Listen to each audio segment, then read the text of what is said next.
Hello everyone, how are we all doing? Back with another video. I hope everyone's well and feeling a little better after a night's sleep. What a weekend, man. What a weekend.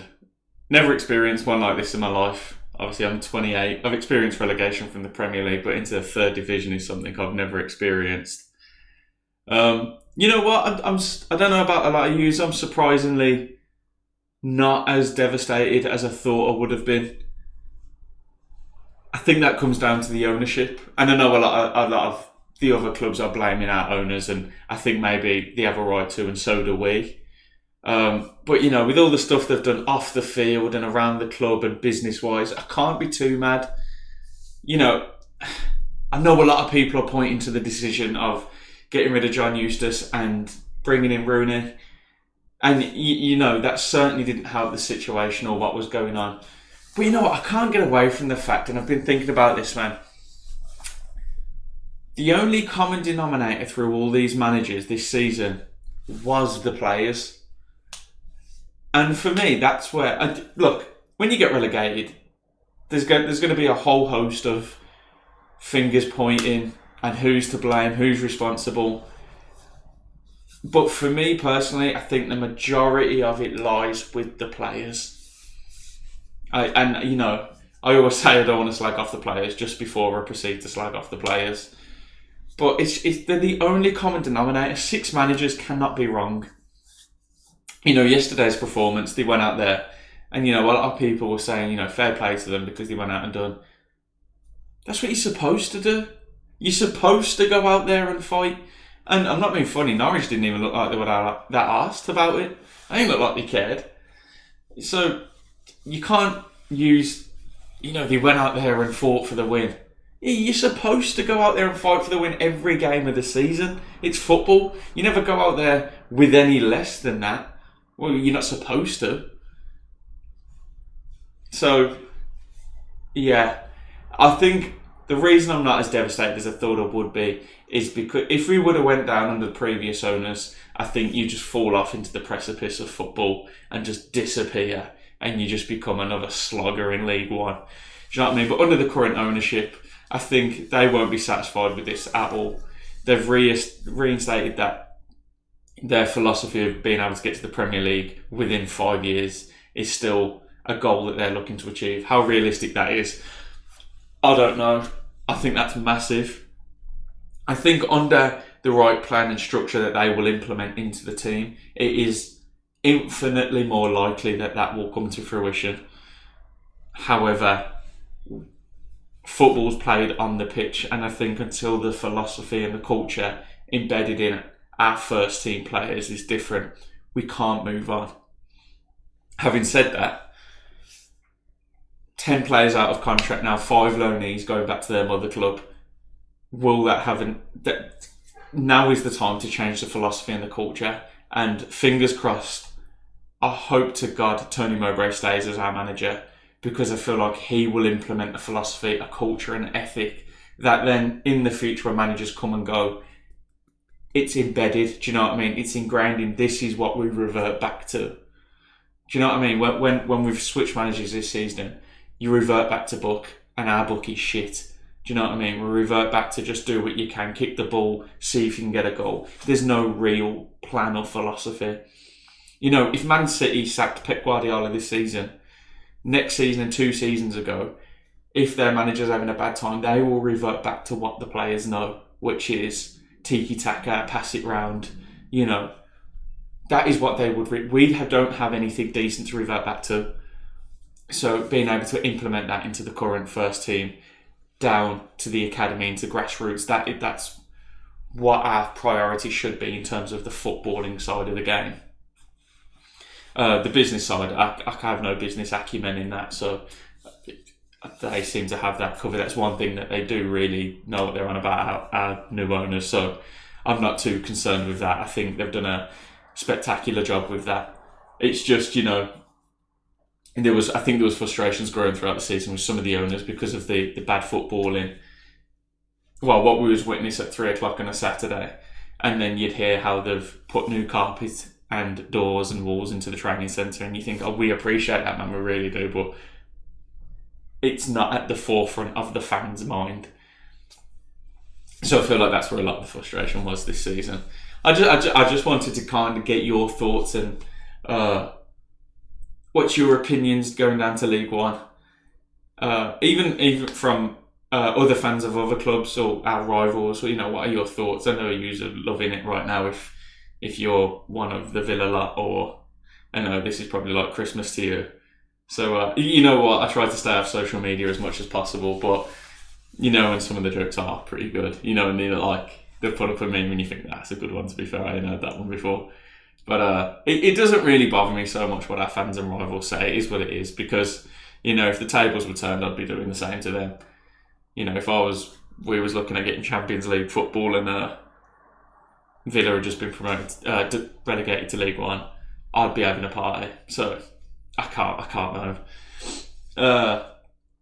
Yeah, I just kind of wanted to get everyone's thoughts and opinions. You know, what do you think? You know, I'm going to miss some of the clubs in the Championship, as weird as that is, because, you know, coming up to a game, I like to watch videos from other fans and see what videos they're putting out on YouTube, and some of them have really good channels. A few come to mind is the guy from Hull. He's called the Hull Boy. I like him. I like his channel. I'm a big fan of it. Hello from the Other Side, Sheffield channel. You know what? I like watching them, so, you know, I'll miss having some relevance in their videos with being a Birmingham City.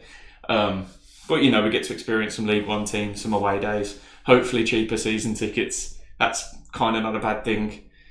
That's what it's about, though, isn't it? You know, if we went down to the conference, we'd still be with them, have a few beers, go to football, watch the Blues. That's a Saturday, isn't it? I guess I'm just kind of picking the positives out of what is a dreadful situation, to be honest. I don't really feel like the performance is worth talking about because it's kind of irrelevant. I think as soon as we scored, I spent the majority of the game looking at my phone, to be honest, just keeping an eye on everything else. And I saw Schmodix, who has had a wonderful season, absolutely bury us. As you know, I backed Blackburn to go down, but that man up front, man, them things, man, I thank their lucky stars they've got in. And that's not a bag on Jay Stansfield, because he's done a lot for us, hasn't he? But yeah, just to get your thoughts and opinions, what do you think? The only thing I'm a little bit concerned about, and I don't know if it's something you have considered, is that with 10 of the players having their contracts up now, I fear that some of the players that wouldn't got on a contract extension now will. I.e. Mark Roberts. Will they think, oh, he's a decent defender, he'll do well in League One, we may as well keep hold of him. You know, maybe Scott Hogan will score some goals in League One. I don't want that mentality of thinking. I hope they just, all due respect, thanks for your service, I hope they let them go and we just bring in new players to build a new philosophy. Get rid of the old guard, the pre-COVID contracts, get rid of them. There's a small fear in me that they will keep a few on. Is it time to bring some players up from the academy? A new way of thinking, do you know what I mean?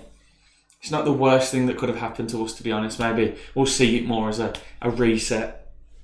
Who knows, man? Who knows? It's certainly a tough one, I'll tell you that. Wrexham away. I'm looking forward to Wrexham away. I'm trying to think of other clubs that I'd actually have an interest in. Is it Exeter? Is Exeter in League One? This is what I mean. I was talking to my dad yesterday. I don't know what changes. Are the fixtures different? The fixture times? The days? Is it still Saturday, sometimes Sunday, and sometimes Wednesday? I don't know, man. I've never experienced it, so in a way, it's nice to tread new ground, but I'd rather it be back in the Prem rather than down in League One. But yeah, thoughts and opinions off everyone. Is there any signings that you're on the lookout for over the summer? Are the players that we did have our eyes on, are they now out of the question? You know, we would have been looking at signing some top-level Championship players, and I think now we're not going to be able to draw them down to League One unless we throw big money at them. What type of players can we attract? I don't know any League One players. Well, I do, but not that you'd necessarily want to sign. Another striker from Notts County and a few others. But where does this leave us in terms of being able to transfer players in? You know, we were going to sell Jordan James. You'll now get a fraction of the money that he's worth now we're in League One. Because that's what they do to you, don't they? You can't demand a big price because you're in League Ones, and they know that. So you won't get in. I think they wanted 25 million from him at some point. I'm not the biggest fan of him. I don't see the hype. I know he scored some crucial goals, but he's not worth 25 million, not by a long shot. I'd say 5 at an absolute maximum. I just don't really see it, to be honest, with him. In yesterday's game, I'm sorry to say, I thought he was crap. You're a Blues fan and you got subbed off. I don't know, I just don't see it, man. Maybe it's me, let me know. Yeah, one of them ones, eh? Hey, but we keep right on. It's not a problem, man. We'll be with Blue to the conference or the Prem. It don't matter which way it goes. I just tell you what, though, 60,000 seats in a League One. That's not too bad, is it? Bloody hell, it's a joke, isn't it? Let us know what you think, man. I don't know if you have read Gary Cook and Tom Wagner's letters. If you haven't, they say exactly what you'd expect to say. Goals remain unchanged, and we're sticking to the plan, the project. But yeah, thanks for tuning in, guys. It's only a short video today, just to get thoughts and comments. Let us know what type of videos you want to see over the summer that there's no football on. Obviously, we'll be covering transfers and stuff like that, but let us know. I think I might do some talks about other clubs in the league and League One, that is, just when I've done my research, or just up and down English football, to be honest. You know, I did originally think about doing all these videos on a separate channel called Championship Talk, but it's a bloody good job I didn't do that. Might be like English Football Talk or something, I don't know. But anyway, take it easy, guys. Thanks for joining today. Let us know your thoughts and comments. Remember to like, comment, subscribe and all that good stuff. It helps grow the channel. Really appreciate it. Take it easy, guys. Good seeing you. See you soon.